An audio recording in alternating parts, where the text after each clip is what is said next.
Film की शुरुआत होती है एक छोटी बच्ची को दिखाते हुए जो आराम से बैठकर टीवी पर कार्टून्स देख रही थी। तभी अचानक टीवी के सिग्नल्स चले जाते हैं। स्क्रीन पर एक इमरजेंसी रिपोर्ट आने लगती है जिसमें बताया जाता है कि पूरी दुनिया में एक बहुत ही भयानक वायरस फैल गया है। ये कोई आम वायरस नहीं था बल्कि एक भयानक इन्फेक्शन थी जो इंसानों को कुछ ही मिनटों में खूनखार जानवर जैसा बना देती थी। साइंटिस्ट ये बता चुके थे कि कुछ ही देर में ये वायरस पूरी दुनिया में फैल जाएगा, इसीलिए सब अपनी अपनी हिफाजत करें। हमें दिखाया जाता है कि इन्हीं बच्चों की मॉम भी बहुत ज्यादा घबराई हुई थी। वो अपने हस्बैंड से फोन पर बात करती है जो कि एक पायलट है। वो बताते हैं कि हालात कंट्रोल से बाहर हो चुके हैं। इन्फेक्टेड लोग जिन्हें अब फेरल्स का नाम दिया जा रहा है वो जगह जगह फैल रहे हैं। ये फेरल्स ज़ोंबी की ही तरह के क्रिएचर बन गए हैं पर ज़ोंबी से कई ज्यादा तेज और ताकतवर है और ये लोग सोच समझ भी सकते हैं। इन फेरल्स ने काफी सारे शहरों और इलाकों पर कब्जा कर भी लिया है और अभी इस टाइम ये लोग जिस इलाके में थे वहाँ पर सबसे ज्यादा खतरा था। पायलट अपनी वाइफ से कहता है कि तुम्हें फौरन ये सोसाइटी छोड़नी होगी। कॉल कट करने से पहले वो पायलट अपनी बेटी एबिगेल को खुश करने के लिए एबिगेल को वो ब्रेसलेट दिखाता है जो एबिगेल ने खुद अपने डैड के लिए बनाया था। वो प्रॉमिस करता है कि मैं हमेशा ये ब्रेसलेट अपने पास रखूंगा और जल्द ही आप लोगों तक पहुंच भी जाऊंगा। ये लोग अपने आप को बचाने के लिए बाहर निकल आते हैं लेकिन बाहर का सीन ही बहुत ज्यादा भयानक था। सायरन्स बज रहे थे, लोग चीख रहे थे और चारों तरफ ये फेरल्स घूम रहे थे। ये लोग अपनी कार की तरफ भागते हैं लेकिन तभी रास्ते में एक फेरल उनकी मॉम के ऊपर हमला कर देता है। पलक झपकते ही अब एबिगेल की मॉम उसकी आंखों के सामने एक फेरल बनने लगी थी। एबिगेल घबराकर कार के नीचे छुप जाती है। कार के नीचे से वो देखती है कि पहले जिस फेरल ने उसकी मॉम के ऊपर हमला किया था उसी ने उसके भाई के ऊपर भी हमला करके उसे भी इन्फेक्टेड कर दिया था। और ये देखकर एबिगेल को बहुत ज्यादा दुख हुआ लेकिन वो खामोश रही क्योंकि जानती थी कि अगर उसने शोर किया तो ये फेरल उस पर भी हमला कर देगा। कार के नीचे छुपी हुई एबिगेल को फेरल देख नहीं पाता और आगे चला जाता है। एबिगेल को लगता है कि उसकी जान बच गई पर अब उसकी अपनी ही मॉम जो कि एक फेरल बन चुकी थी उनकी नजर एबिगेल पर पड़ जाती है और वो एबिगेल को मारने के लिए उसकी तरफ पड़ती है। एक गोली चलने की आवाज सुनाई देती है। एबिगेल देखती है कि उसकी मॉम नीचे गिर गई थी क्योंकि एक आदमी ने उसे गोली मारकर बचा लिया था। ये आदमी कैसियस था जो प्यार से अब एबिगेल को कार के नीचे से निकालता है, उसे गोद में उठाकर प्यार करता है। इसी टाइम पर वो नोटिस करता है कि एबिगेल की नजर एक छोटे बच्चे की तरफ थी। वो समझ गया कि ये एबिगेल का भाई है और अब फेरल बन रहा है। कैसियस एबिगेल से अपने कानों पर हाथ रखने को कहता है और उसके बाद उसके भाई को भी सर में गोली मारते हुए हमेशा के लिए खत्म कर देता है। ये कुछ ही मिनट गुजरे थे और एबिगेल की दुनिया बदल गई थी।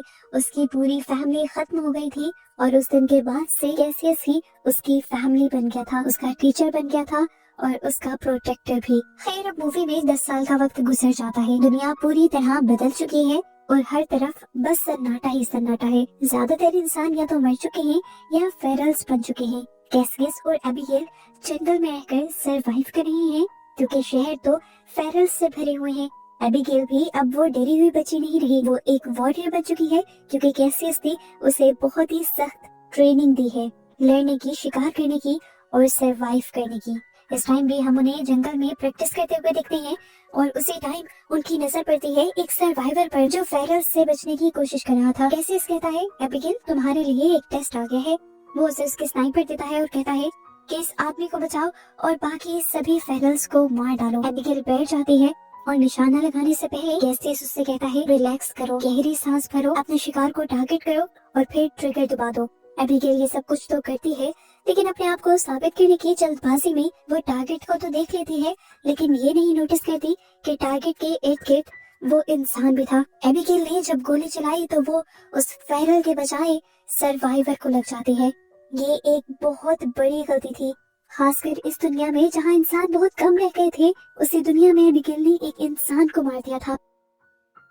कैसियस उसे बहुत ज्यादा डांटता है और वहाँ से ज़ोंबीज को मारते हुए खुद वहाँ जाता है। वो जानता था कि अब ये मरा हुआ आदमी एक फेरल बनकर ही जिंदा हो जाएगा, इसीलिए उसके दोबारा जिंदा होने से पहले वो उसका सर ही काट देता है। जिसके बाद वो उसकी गाड़ी में से अपनी जरूरत का सामान निकालने लगता है और उसके जूते भी पहन लेता है क्योंकि कैसियस के अपने जूते बहुत ज्यादा पुराने हो गए थे। ये लोग यहाँ से जाने ही वाले होते हैं पर अचानक चारों तरफ से कुछ गाड़ियाँ उन्हें आकर घेर लेती है। इन गाड़ियों में बहुत सारे इंसान सर्वाइवर थे जिनके पास बहुत सारे वेपन भी थे। वो कैसियस को अपने मरे हुए दोस्त के जूते पहना देखते हैं तो सोचते हैं कि जरूर कैसियस एक लुटेरा है और उनके दोस्त को लूटने के लिए ही कैसियस ने उसे मारा है। अब उस आदमी को क्योंकि गोली भी लगी हुई थी तो साफ मतलब था कि ज़ॉम्बी के बजाय इन्हीं में से किसी ने उसको मारा होगा। उस समय ये सभी लोग अपने अपने वेपन्स कैसियस के ऊपर टांग देते हैं और तभी गाड़ी में से निकल कर एक मेगन नाम की प्रेग्नेंट औरत ये सब कुछ रोकने आ जाती है। वो सबसे कहती है प्लीज बस कर दो, ये भी हमारी तरह उन्हीं कुछ सर्वाइवर्स में से हैं जो अब इस दुनिया में इंसान बचे हैं, छोड़ दो प्लीज इन्हें। इससे पहले कि ये लोग कोई फैसला कर पाते यहाँ पर एक और बहुत बड़ी मुसीबत आ जाती है। इन्होंने जो आपस में शोर मचाया था उसकी वजह से बहुत सारे फेरल्स अट्रैक्ट हो गए थे और अब भागते हुए चारों तरफ से ज़ॉम्बीज़ यहाँ आ गए थे।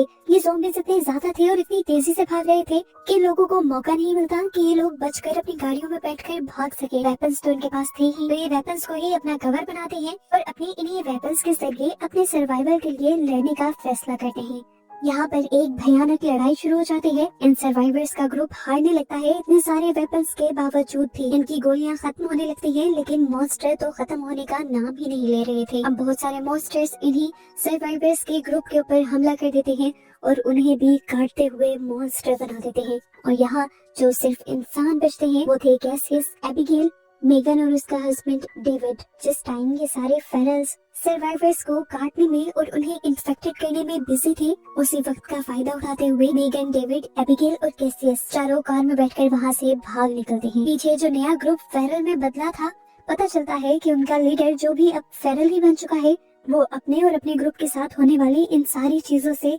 बहुत ज्यादा गुस्से में आ चुका है और अब उसने ठान ली है कि वो कैसियस से बदला लेकर रहेगा, जिसकी वजह से ये सब कुछ शुरू हुआ था। इसलिए वो अब कैसियस की खुशबू सूंघते हुए उस कार का पीछा करने लग जाता है जिसके अंदर ये लोग भागे थे। लेकिन हम देखते हैं कि कैसियस काफी दूर तक गाड़ी दौड़ा कर ले जा चुका था। वो अब इन लोगों से पूछता है कि आप लोग कहाँ जाना चाहते हैं। ये लोग बताते हैं कि हम लोग द कॉलोनी जाना चाहते हैं, जिसे बोट टाउन का भी नाम दिया गया है। ये पानी के ऊपर बनी एक कॉलोनी है जिसे बड़ी बड़ी शिप्स को मिलाकर बनाया गया है और यहाँ पर सभी बचे कुचे इंसान रह रहे हैं। यहाँ पर डॉक्टर्स भी हैं और हर किस्म की फैसिलिटी भी है। ये सारी चीजें सुनकर एबिगेल की आंखें चमक उठती हैं क्योंकि वो काफी टाइम से इंसानों के साथ रहने का एक ख्वाब देख रही थी। पहले तो कैसियस को इस चीज का अंदाजा नहीं हो रहा था कि इंसानों की कोई कम्युनिटी एग्जिस्ट भी करती है। वो कहता है मैं काफी सालों से इधर उधर भटक रहा हूँ, मैंने तो कभी ऐसी कोई कम्युनिटी या कोई सोसाइटी नहीं देखी। मेगन उसे बताती है हमारा काफी बार उन कम्युनिटी के लोगों से कांटेक्ट हुआ है। ये सुनकर कैसियस उनकी बात मान जाता है, लेकिन खुद वो वहाँ जाने के लिए तैयार नहीं था क्योंकि उसे लगता है कि ज्यादा लोगों के दरमियान में रहना मतलब ज्यादा खतरा। लेकिन यहाँ पे एबिगेल कहती है कि हम वहाँ पर एक मरतबा तो जरूर जाएंगे, चाहे सिर्फ मेगन को छोड़ने के लिए, क्योंकि उसकी जो हालत है हम उसे अकेले जाने नहीं दे सकते। कैसियस की शक्ल से साफ लग रहा था कि वो इसके लिए भी तैयार नहीं है। रास्ते में ही अचानक से उनकी गाड़ी रुक जाती है और उन्हें पता चलता है कि वो खराब हो चुकी है। डेविड जो एक मैकेनिक है उसे ठीक करने की कोशिश करता है, लेकिन टूल्स ना होने की वजह से नाकाम रहता है। उन्हें अब पैदल चलना पड़ रहा था। चलते चलते वो एक पुरानी जगह पहुंच जाते हैं जिसे एबिगेल पहचान लेती है। इसी जगह के करीब एक एयरफील्ड थी जहां पर उसके डैड काम किया करते थे। वो सबसे कहती है कि हमें एयरपोर्ट की तरफ चलना चाहिए, शायद हमें वहां पर कोई प्लेन मिल जाए और हमारा आगे जाने का सफर आसान हो जाए। कैसियस को ये आइडिया बहुत ही बेकार लगता है क्योंकि 10 साल बाद कोई प्लेन उड़ने के काबिल तो रहा नहीं होगा। एबिगेल जब जिद करती है तो वो जाने के लिए मान जाता है और वहाँ जाकर इन्हें एक बहुत ही अजीब चीज ये देखने को मिलती है कि इस एयरफील्ड के अंदर एक भी प्लेन नहीं था। किस्मत से इन्हें एक गैराज के अंदर एक छोटा सा प्लेन मिल भी जाता है, लेकिन 10 साल से पड़े रहने की वजह से वो थोड़ा खराब था। डेविड कहता है मैं इसे रिपेयर कर सकता हूँ। वो जब प्लेन को रिपेयर कर रहा था, एबिगेल और कैसियस उसका पहरा दे रहे थे। ये लोग बार बार अपनी बाइनोकुलर से दूर दूर देख रहे थे और एकदम से इन्हें पता चलता है कि सामने से फेरल्स का एक बहुत बड़ा ग्रुप उनके पीछे वहां तक आ रहा है। अभी तो वो दूर थे, लेकिन जितना तेज वो भाग रहे थे 5 से 10 मिनट में ये उनके पास होते। ये लोग भागकर यहाँ पर आते हैं और डेविड से जल्दी जल्दी काम करने को कहते हैं। एबिगेल इतने में पायलट सीट पर बैठ जाती है और वो सारी चीजें याद करने लगती है जो उसके डैड उसे सिखाया करते थे बचपन में।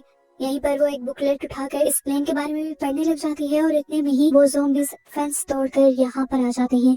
डेविड और मेगन भी अब प्लेन के अंदर बैठ चुके थे। थोड़ी सी कोशिशों के बाद भी एबिगेल ने इंजन स्टार्ट कर लिया था प्लेन का। प्लेन तेजी से आगे की तरफ रनवे पर चलने लग जाता है, लेकिन उसके बावजूद ये ज़ॉम्बीज़ इतने ज्यादा तेज होते हैं कि चलते ट्रेन को भी पकड़ने की कोशिश करते हैं और उसके विंग्स को डैमेज भी करने की कोशिश करते हैं। इस टाइम पर कैसियस आधा प्लेन के अंदर बैठा हुआ था तो आधा बाहर था, जिसे एक ज़ॉम्बी पकड़कर बाहर निकालने की कोशिश कर रहा था, पर वो ज़ॉम्बी के सर पर गोली चलाते हुए उसे प्लेन से नीचे गिरा देता है और फिर फाइनली एबिगेल इस प्लेन को हवा में उड़ा लेती है। इस प्लेन को उड़ता हुआ देखकर सब लोग बहुत ज्यादा खुश हुए थे। सभी लोगों ने सुकून की सांस ली थी, क्योंकि इतना बड़ा सफर ये लोग अब चंद घंटों में ही तय करने वाले थे। लेकिन उनकी ये खुशी ज्यादा देर तक नहीं टिकती। घंटा भर चलने के बाद ही इस प्लेन में से धुआं निकलने लग जाता है, क्योंकि इंजन बहुत ज्यादा पुराना था और उसकी सर्विस नहीं की गई थी। कुछ ही देर में प्लेन का इंजन पूरी तरह फेल हो जाता है और प्लेन आउट ऑफ कंट्रोल हो जाता है। अपनी जान बचाने के लिए कैसियस एबिगेल का साथ देता है और प्लेन का लीवर पकड़ते हुए उसे एक दरख्त के अंदर क्रैश करवाता है, ताकि इन्हें कम से कम नुकसान हो। उनका ये आइडिया काम भी कर गया था। इन्हें छोटी मोटी चोटें लगी तो थी, लेकिन इनमें से मरा कोई भी नहीं था। खैर, जितना भी रास्ता इन्होंने इस प्लेन से तय करना था वो तो कर लिया था। आगे का रास्ता इन्हें अब पैदल तय करना था, जो लगभग 2 दिन का और था। ये लोग अब यहाँ पर टूटी फूटी बिल्डिंग्स के अंदर रात रहने का फैसला करते हैं, क्योंकि दूर दूर तक यहाँ पर ज़ॉम्बीज़ नहीं थे। फिर भी कैसियस ने यहाँ चारों तरफ ट्रैप भी लगा दिए थे। जिसके बाद जब वो अंदर आता है तो मेगन आकर उसका शुक्रिया करती है और कहती है, अगर तुम ना होते तो अब तक हम मर जाते। ये सुनकर कैसियस थोड़ा पिघलने लगता है, जो हमेशा से बहुत ही ज्यादा सख्त रहता था। मेगन को देखकर उसे अपना पास्ट याद आ जाता है और वो मेगन को बताता है कि मैंने सबसे पहले अपनी वाइफ को मारा था, वो भी मजबूरी में, क्योंकि वो इन्फेक्टेड हो गई थी और अपने आप को बचाने के लिए मेरे पास कोई दूसरा रास्ता नहीं था। उस दिन के बाद से उसने कसम खा ली थी कि वो किसी के लिए नहीं लड़ेगा, वो सिर्फ अपने सर्वाइवल के लिए काम करेगा। लेकिन फिर उसे एबिगेल मिल गई और उसने अपना फैसला बदल लिया। फिर उसने एबिगेल को अपना साथी बना लिया और उसे अपनी बेटी की तरह पाला। वो बताता है कि एबिगेल के अलावा किसी को भी बचाना अब मेरा मिशन नहीं है, लेकिन मैं तुम्हारी और डेविड की जिम्मेदारी लेता हूँ और वादा करता हूँ कि मैं तुम्हें तुम्हारी मंजिल तक पहुँचा दूंगा। फिर अगले दिन ये अपना सफर शुरू कर देते हैं और इन्हें रास्ते में चलते हुए एक बहुत ही अजीब चीज दिखाई देती है। एक बहुत ही अच्छा साफ सुथरा फार्म हाउस, जहाँ पर बहुत सी चीजें भी उगी हुई थी और यहाँ पर बिजली भी थी। ये लोग बहुत ज्यादा हैरान होते हैं और उस फार्म हाउस की तरफ बढ़ने की कोशिश करते हैं, लेकिन तभी एक स्पीकर से आवाज आती है कि अपने अपने हथियार नीचे डाल दो। ये लोग उस आदमी की बात मान जाते हैं और अपने हथियार यहीं छोड़कर ये लोग अंदर चले जाते हैं। पता चलता है कि इस जगह का मालिक एक साइंटिस्ट था। वो इन सारे सर्वाइवर्स से मिलकर बहुत ज्यादा खुश होता है और उनके लिए अच्छा सा खाना भी बनाता है। ये सब खाना खाते हुए रो पड़ते हैं, क्योंकि 10 सालों बाद वो इतना अच्छा खाना खा रहे थे। डिनर के बाद ये लोग बैठकर बातें करने लग जाते हैं और बातें करते हुए एक बहुत ही अजीब बात वो साइंटिस्ट ये कहता है कि ये वायरस कोई बुरी चीज नहीं है, बल्कि ये तो ह्यूमन एवोल्यूशन है। वो मानता है कि इस वायरस ने सारे कमजोर इंसानों को मार दिया है और ताकतवर इंसानों को फेरल्स में बदल दिया है, और अब इन नई फेरल्स को ही इस दुनिया के ऊपर कब्जा करना चाहिए और बचे कुचे इंसानों को भी मर जाना चाहिए। जैसे जैसे वो बोल रहा था सबको चक्कर आने लगे थे, क्योंकि उसने सबके ड्रिंक में बेहोश होने की दवा मिलाई हुई थी। और इससे हमें पता चलता है कि साइंटिस्ट का उन सबको अंदर बुलाने का इरादा कुछ अच्छा नहीं था। जब इनकी आंखें खुलती हैं तो ये लोग बंधे हुए होते हैं। यहाँ पर साइंटिस्ट इनको अपनी असलियत बताता है और कहता है कि मैं तो यहाँ पर ज़ॉम्बीज़ के ऊपर ही एक्सपेरिमेंट कर रहा था। उसने अपनी ज़ॉम्बी बनी हुई वाइफ को भी यहाँ कैद करके रखा हुआ था और उसने एक ऐसी डिवाइस भी बनाई थी जिससे वो न सिर्फ अपनी वाइफ को बल्कि सभी ज़ॉम्बीज़ को कंट्रोल कर सकता था। वो बताता है कि मैं चाहता हूँ सारे इंसान मर जाएं और सारे फेरल्स में यानी ज़ॉम्बीज़ में बदल जाएं, ताकि मैं उन्हें कंट्रोल कर कर इस पूरी दुनिया पर राज कर सकूं। वो अब अपनी ज़ॉम्बी बनी हुई वाइफ को आजाद कर देता है और अपनी डिवाइस की मदद से कंट्रोल करते हुए इन लोगों की तरफ मारने को भेजता है। सब घबरा जाते हैं। जैसे ही वो कैसियस के पास आती है, कैसियस उसे जोर से टांग मारकर पहले अपने से दूर कर देता है और इतने में डेविड अपनी ताकत का इस्तेमाल करता है और अपनी रस्सियां तोड़ देता है। यहाँ पर हमें एक ट्विस्ट ये पता चलता है कि डेविड थोड़ा थोड़ा इन्फेक्टेड हो रहा था। उसने एक आध मर्तबा अपने आप को मारने का भी सोचा, लेकिन फिर उसने फैसला किया कि वो पहले अपनी वाइफ को सेफ जगह पर उसी टाउन में पहुंचाएगा और फिर अपनी जान देगा। उसने ये भी फैसला किया था कि अगर वो सफर के दौरान ही इन्फेक्टेड हो गया तो वो अपने आप को मार देगा। अभी उसके बारे में किसी को ये हकीकत नहीं पता थी, लेकिन इस ज़ॉम्बी वायरस ने अभी तक जो उसे ताकत दी थी, उसी ताकत से वो अब इस नई ज़ॉम्बी से लड़ने लग जाता है। ये लोग आखिर उस ज़ॉम्बी को मार देते हैं और इन्हें देखकर डरते हुए साइंटिस्ट यहाँ से भाग जाता है। ये लोग मौके का फायदा उठाते हैं, अपना वेपन्स और सामान इकट्ठा करते हैं और साइंटिस्ट का ही ट्रक लेकर यहाँ से निकल जाते हैं। इनके यहाँ से भागने के बावजूद भी साइंटिस्ट ने हार नहीं मानी थी। वो तो इन्हें हर हाल में मारना चाहता था, इसलिए वो अपनी डिवाइस का इस्तेमाल करते हुए बहुत से ज़ॉम्बीज़ को उनकी गाड़ी के पीछे लगा देता है। इधर इन लोगों को भी आगे से रास्ता बंद मिलता है और इनके पास कोई दूसरा रास्ता नहीं रहता सिवाय इसके कि ये लोग गाड़ी से बाहर निकलकर भागना शुरू कर दें। पीछे से ज़ॉम्बीज़ भी बहुत ज्यादा आ गए थे। डेविड को भी अब समझ आ गई थी कि वो पूरी तरह इन्फेक्टेड में बदलने वाला है, क्योंकि उसकी पेट की नसें भी खाली पड़ चुकी थी और उसकी हालत भी बहुत ज्यादा खराब हो रही थी। वो यहाँ पर अपनी वाइफ को मिलता है और उसे लास्ट गुड बाय कहता है। उसकी वाइफ यानी मेगन उसे छोड़कर जाना नहीं चाहती थी, लेकिन तब वो मेगन से कहता है कि ये सब मैं हमारे बेबी के लिए कर रहा हूँ। ये कहकर वो उसे कैसीज के साथ भेज देता है और खुद यहाँ बचे कुछ ज़ॉम्बीज़ से लड़ने लग जाता है। ज़ॉम्बीज़ बचे हुए तीनों लोगों का पीछा नहीं कर पाते और इस तरह ये लोग नदी के किनारे पहुँच जाते हैं। इनकी खुशकिस्मती यही थी कि इसी पानी के अंदर उस टाउन को बनाया गया था जहाँ पर मेगन को आना था। एबिगेल फौरन जाकर मदद की रिक्वेस्ट करती है और इन्हें देखकर वो लोग इन्हें कवर देने लगते हैं और दूर से इनके पीछे आने वाले मॉन्स्टर्स पर हमला कर देते हैं, जिसके बाद इन लोगों को कॉलोनी के अंदर लेने के लिए एक बोट भेजी जाती है और फाइनली ये लोग ज़ॉम्बीज़ से दूर आ जाते हैं। पता चलता है कि ये ज़ॉम्बीज़, ये फेरल्स पानी के अंदर नहीं आ सकते थे। अब हमें कॉलोनी का एक सीन दिखाया जाता है। जैसे मैंने पहले बताया कि ये कॉलोनी बड़े बड़े जहाजों को जोड़कर बनाई गई थी। इसे देखकर ये सब लोग बहुत ज्यादा हैरान थे। एबिगेल तो बहुत ज्यादा खुश थी क्योंकि वो सालों बाद किसी दूसरे इंसान से मिल रही थी। उसे यहाँ पर बहुत ज्यादा मजा आ रहा था। मेगन, जिसकी हालत इस टाइम खराब हो गई थी, उसे भी यहाँ पर मेडिकल फैसिलिटी मिल गई थी। पता चलता है कि उसके पास एक बेटी पैदा हुई है, लेकिन अफसोस की बात एक ये भी पता चलती है कि अब मेगन ज्यादा अरसे तक जिंदा नहीं रह सकती, क्योंकि उसके अंदर खून की बहुत ज्यादा कमी है और यहाँ कोई भी उसे खून नहीं दे सकता। इसी रात नए लोगों के आने की खुशी में यहाँ पर एक पार्टी होती है और एबिगेल, जो इन सारी चीजों से बहुत लंबे अरसे से दूर थी, उसे बहुत ज्यादा मजा आता है। लेकिन कैसे सब उसे अलर्ट कर देता है कि हमें यहाँ से जाना चाहिए, पर एबिगेल यहाँ से जाना नहीं चाहती थी। इसलिए इन दोनों के दरमियान में बहस हो जाती है। घूमते घूमते एबिगेल एक सीक्रेट रूम में पहुंच जाती है जहाँ पर बहुत सारे एक्सप्लोसिव्स लगाए हुए थे और यहाँ पर एक बड़ा सा रिमोट भी लटका हुआ था। इससे पहले कि वो हाथ लगाती थी, एक लड़का आकर उसे रोक लेता है और बताता है कि ये हमारा प्लान बी है। अगर कभी इस कॉलोनी पर भी वायरस का हमला हो गया तो वो बताता है कि नीचे के बने हुए टनल वाले रास्ते से हम सब लोग यहाँ से भाग जाएंगे और इस कॉलोनी को बॉम्ब्स के जरिए उड़ा देंगे ताकि वो सारे ज़ॉम्बीज़ जो यहाँ पर आए थे वो मारे जाएं। वो लड़का तो वैसे ही ये सारी इन्फॉर्मेशन एबिगेल को दे रहा था, ये नहीं जानता था कि इसकी जरूरत अभी पड़ जाएगी, क्योंकि वो पागल साइंटिस्ट अब अपनी डिवाइस का इस्तेमाल करते हुए बहुत सारे ज़ॉम्बीज़ को यहाँ पर ले आया था। उसने अपने साथ अल्फा फेरल को मिला लिया था। ये वही फेरल था जो सबसे पहले मिलने वाले सर्वाइवर ग्रुप का लीडर था और उसे अपने ग्रुप का कैसियस से बदला लेना था। अल्फा को कंट्रोल करते ही सारे फेरल्स उसकी बात मानने लगते हैं। अल्फा फेरल जब बिना डरे पानी के अंदर जंप करता है तो बाकी ज़ॉम्बीज़ भी पानी का डर खत्म कर देते हैं और पानी के अंदर जंप करते हुए तैर कर उस कम्युनिटी में पहुंच जाते हैं। कम्युनिटी में जोर जोर से अलार्म बजने लगते हैं।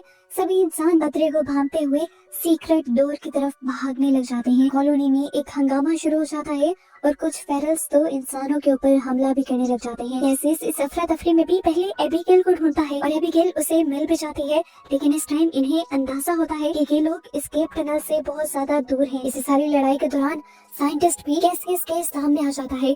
उसे लग रहा था कि अब वो नया गॉड बन गया है सिर्फ इस डिवाइस को बनाकर। कैसियस को उसे देखकर इतना ज्यादा गुस्सा आ रहा था कि कैसियस ने उसके ऊपर ही हमला कर दिया और उसे मारते हुए बार बार उसके डिवाइस को दीवार के साथ टकराया, जिससे उसकी डिवाइस टूट गई, सिग्नल्स खत्म हो गए और अब ज़ॉम्बीज़ उसके ऊपर टूट पड़े। जबकि कैसियस तो अपनी जान बचाकर यहाँ से भाग गया। आगे बढ़ने पर कैसियस को पता चलता है कि मेगन अब मर चुकी है, लेकिन अब उसकी एक बेटी थी जो जिंदा थी। मरने से पहले मेगन कैसियस को ये जिम्मेदारी देकर जाती है कि जैसे तुमने एबिगेल को पाला है और उसे ट्रेन किया है, मेरी बेटी को भी तुम बिल्कुल वैसे ही ट्रेन करना। इधर दिखाया जाता है कि सभी सर्वाइवर्स उस टनल से निकलकर एक सेफ जगह पर पहुंच गए थे। वो रिमोट कंट्रोल इस टाइम उसी लड़की के हाथ में था जो एबिगेल का दोस्त बन गया था।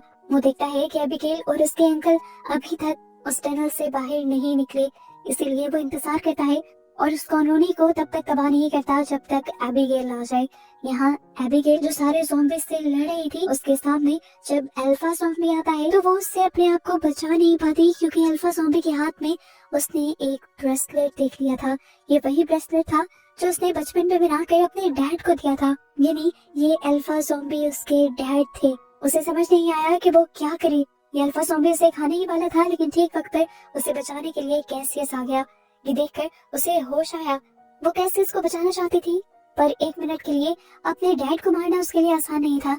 लेकिन फिर उसे एहसास हो गया कि इस टाइम ये ज़ॉम्बी इंसान उसका डैड नहीं है बल्कि कैसियस उसका डैड है। इसीलिए उसने उस ज़ॉम्बी के सर में गोली मारी और कैसियस को बचा लिया। अपने डैड को मारने के बाद एबिगेल कुछ देर के लिए सदमे में चली गई थी, लेकिन कैसियस एबिगेल को यहाँ से खींचता हुआ जल्दी से टनल की तरफ बढ़ जाता है। जैसे ही ये लोग टनल से बाहर निकलते हैं, वो लड़का इस कॉलोनी को तबाह करने के लिए बटन दबा देता है। बस चंद ही सेकंड लगते हैं और ये कॉलोनी पूरी तरह तबाह हो जाती है और यहाँ पर आए हुए सभी ज़ॉम्बीज़ भी जलकर राख हो जाते हैं। सर्वाइवर्स इस टाइम नदी के दूसरे किनारे पर थे और इन्हें अब दूसरी तरफ एक छोटा सा आइलैंड नजर आ रहा था। ये आइलैंड इनके लिए एक उम्मीद थी और ये लोग इसी आइलैंड पर नई कॉलोनी बनाने का डिसाइड करते हैं।